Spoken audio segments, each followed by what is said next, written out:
நிறைய பேருக்கு urinary tract infections urine போகும்போது ஒரு எரிச்சல் இருக்குது, யூரின் போகக்கூடிய அந்த பாதையில் வந்து புண்கள் இருக்குது, வலி இருக்கிறது, கொப்பளங்கள் வந்து இருக்கிறது. ஸோ இந்த மாதிரி ஒரு கம்ப்ளைண்ட் இருக்குது அப்படின்னா தான் சுகரே செக் பண்ணி பார்ப்பாங்க.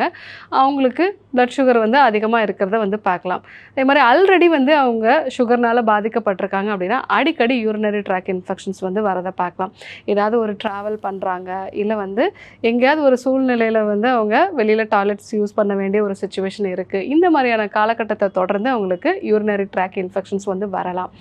எதனால் இது சர்க்கரை நோயினால் பாதிக்கப்பட்டவங்களுக்கு வருது அப்படின்னா, யூஸ்வலாகவே நம்மளுடைய அந்த யூரினில் ஒரு ட்ராப்லேயே வந்து 1,00,000 அளவுக்கு கிருமிகள் இயற்கையாகவே வந்து இருக்கும். நம்ம சரியான நேரத்தில் வந்து யூரினை வந்து வெளிப்படுத்தலை, ஸோ ரொம்ப நேரம் அடக்கி வச்சுருக்கோம் அப்படின்னா அந்த கிருமிகள் வந்து நம்ம சிறுநீர் பாதையில் வந்து ஊடுருவுறதுக்கு வாய்ப்புகள் வந்து அதிகமாக இருக்குது.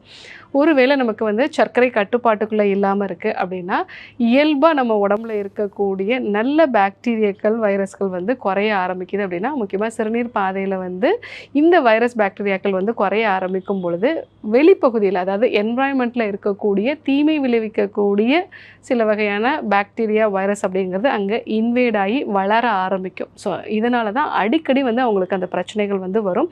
ஸோ இந்த மாதிரி வேறு கிருமிகளை வந்து வளர்க்குறதுக்கு நம்மளுடைய சிறுநீரில் வெளியேறக்கூடிய சர்க்கரையும் வந்து ரொம்ப வந்து உதவியாக இருக்கும். ஸோ அதனால தான் நமக்கு யூரினில் வந்து நிறைய சர்க்கரை போகுதுன்னா அந்த ஏரியாவில் இருக்கக்கூடிய வைரஸ், பாக்டீரியா, ஃபங்கஸ் அப்படிங்கிறது வந்து தொடர்ந்து வந்து அதிகமாக வந்து வளர ஆரம்பிக்கும். ஸோ இதுதான் சர்க்கரை நோயாளிகளுக்கு சிறுநீர் பாதையில் வந்து தொற்று வர்றதுக்கு முக்கியமான காரணம்.